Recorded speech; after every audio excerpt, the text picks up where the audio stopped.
Bueno, vamos a hablar de la Semana de Mayo, Eva, que arranca.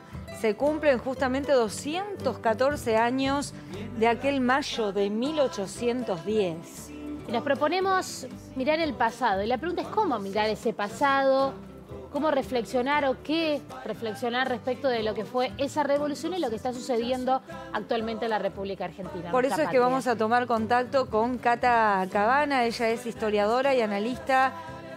Bueno, para que nos ayude a pensar, ¿no? Cómo mirar ese pasado, como decía Eva, ya está en contacto con nosotras. Muy buenos días, Cata. Evangelina y Susana te saludan. ¿Cómo estás? ¿Qué tal, chicas? ¿Cómo están? Buenos días. Buenos días. Y la gran pregunta es qué ha cambiado, ¿no? Desde ese 1810 hasta esta, muchísimo, pero hasta esta actualidad. ¿Qué análisis, no, se puede hacer, sobre todo con la coyuntura actual que tenemos y con esta posibilidad de que se realice en la Argentina un nuevo Pacto de Mayo? Sí, bueno, han cambiado muchas cosas, ¿no? Hay que tener en cuenta que en aquel 25 de mayo o esa semana de mayo de 1810 estaba todo por hacerse, ¿no? O sea, hay que pensar como un punto cero, ¿no? Donde de repente tenemos una gran oportunidad, que es pensar en un camino que nos lleve a la independencia, entonces hacer una revolución, donde justamente aparecían estos personajes que decían, bueno, si primero, o sea, las comunicaciones eran mucho más lentas, entonces nos enteramos 3 años después que ya no estaba el rey. Pero bueno, esta posibilidad de decir, bueno, si ya no está el rey, entonces el virrey no cuenta. ¿Qué vamos a hacer nosotros de este lado del mapa? ¿Qué vamos a hacer? ¿Qué vamos a construir?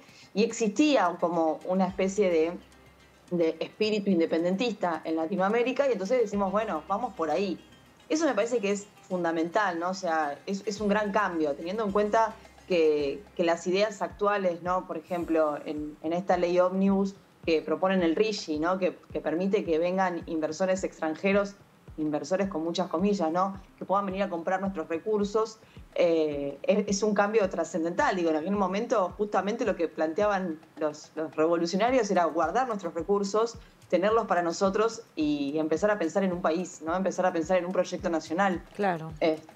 Por eso te Entonces, resulta paradójico el hecho de que se utilice esto de Pacto de Mayo, una fecha tan representativa para nuestra patria, ¿no? En los términos actuales. Totalmente. Me parece que igual esta gestión tiene como una cosa de agarrar estos términos rimbombantes, ¿no? Y entonces la ley bases, como cuando en su momento fue las bases de puntos y partidas para la Constitución, y ahora esto del Pacto de Mayo, ¿no? O sea, como tomándolo como algo épico, el Pacto de Mayo, cuando en realidad un pacto, o sea, si nosotros leemos nuestra Constitución, está basada en los pactos preexistentes. Claro. O sea, lo que se empieza a hacer a partir de 1810 hasta que logramos la Constitución es firmar diferentes pactos que se firmaban entre las provincias, justamente para ir cerrando como conflictos y decir, bueno, firmamos la paz entre estas 4 o 5 provincias, estas 5 provincias tienen sus representantes, vamos en contra del proyecto realista, vamos en contra del proyecto unitario, ¿no? Eso dirían Moreno, Saavedra, por ejemplo, y Belgrano, de todo esto, ¿qué dirían? Y sí, o sea, pensemos que, por ejemplo, Moreno y Belgrano son personajes maravillosos que cuando generan la revolución, lo primero que hacen es salir a la plaza a hablar con la gente, ¿no? O sea, ellos eran los letrados, ellos eran los que sabían leer y escribir, y en vez de quedarse adentro del Congreso en un silencio absorto, iban con la Gaceta. O sea, Moreno inventa la Gaceta justamente en los días de la Revolución, y sale a leerla en voz alta para que la gente sepa qué es lo que estaba sucediendo, o sea, de qué nos tenemos que enterar. No se la guardaban para ellos, ¿no? Y de hecho, es más, Belgrano es como un gran caso icónico, porque Belgrano era un abogado que vive en la vida loca acá en Buenos Aires y podía seguir viviendo así, y sin embargo deja todo y pone toda su plata y toda su fortuna en la gesta de la independencia, ¿no? O sea, de hecho muere pobre por eso. Claro. Porque el Cabildo justamente durante toda esta guerra de independencia todavía estaban con estas ideas de quedarse, o sea, de esperar que Fernando VII sea liberado y entonces, bueno, nos quedamos de vuelta con España. Y Belgrano, Moreno, Saavedra dijeron, no, o sea, estamos en un momento de quiebre donde podemos ser independientes, ¿no? Como no vamos a depender de más nadie. Claro. Y eso es genial en términos de construcción nacional. ahí vemos que llueve, ¿no? Llovía, estaba la imagen justo del cabildo con agua, con agua presente, con la lluvia cayendo. ¿Llovió o no llovió? Este tipo de debates que también surgieron en torno a algunos detalles, ¿no? De la historia, esos paraguas presentes en la gente, ¿no? Cuando decían el pueblo quiere saber. El pueblo quiere saber cuando se hace el cabildo abierto, que estamos en estos días. En realidad, en algún momento se hizo como la reconstrucción climatológica, porque siempre estaba la estampita de las revistas con la lluvia, y es una época de lluvia. Siempre, yo me acuerdo, el año pasado llovió para el 25 de mayo. Generalmente es un día lluvioso, no tormentoso, pero sí así como medio grisáceo. Lo que sí no había eran paraguas. Los paraguas no estaban porque no habían llegado todavía los paraguas. Había acá unas sombrillitas, claro. Y cuando hablamos del pueblo que quiere saber, estamos hablando de una porción de gente muy pequeña. Claro. ¿Sí? O sea, una Buenos Aires muy chiquita, esto que recién preguntaban de los cambios. Hay que pensar un mapa de Plaza de Mayo y alrededores, ¿no? Claro. Como muy chiquitito, ¿no? ¿Había pastelito o no había pastelito? Porque digo, estamos comiendo pastelitos siempre los 25 tenemos de mayo, pero... La excusa perfecta tenemos. ¿Es un mito? ¿Es cierto?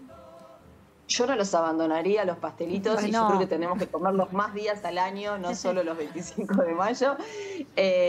Sí había comidas fritas, en ese momento no había horno, entonces no se horneaba nada. Sí se comían guisos, por ejemplo, porque también las carnes eran más duras, porque las vacas no eran tratadas como son tratadas ahora, y aparte no tenían heladera para guardar la carne, así que el tema de la cocción era necesario que sea tipo guiso, horas y horas, las carnes que se desarman. Y sí también pastelitos, churros, pollito frito, ¿no? Como esa tipo bola de fraile, bizcochito, todo eso que se puede hacer frito. Sí, había. ¿Y Frenchy Beruti repartieron la escarapela en esas jornadas? Sí, bueno, Frenchy Beruti en realidad eran como dos especies de barra bravas en ese momento. Claro, hay que tomarlos como dos personajes medio polémicos que andaban arengando, ¿no? Y que medio te obligaban a sumarte a la revolución.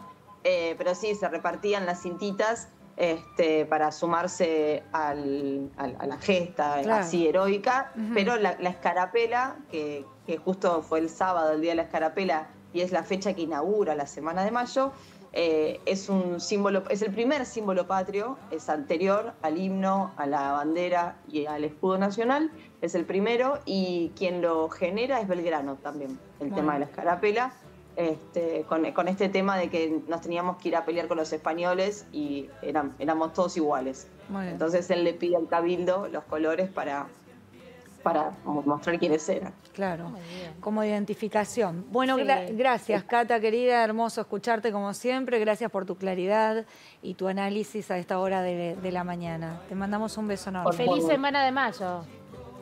Feliz Semana de Mayo y que tengan un lindo día. Nos vemos pronto. Gracias por todo. Viene la cueca de mayo del 25 del 25.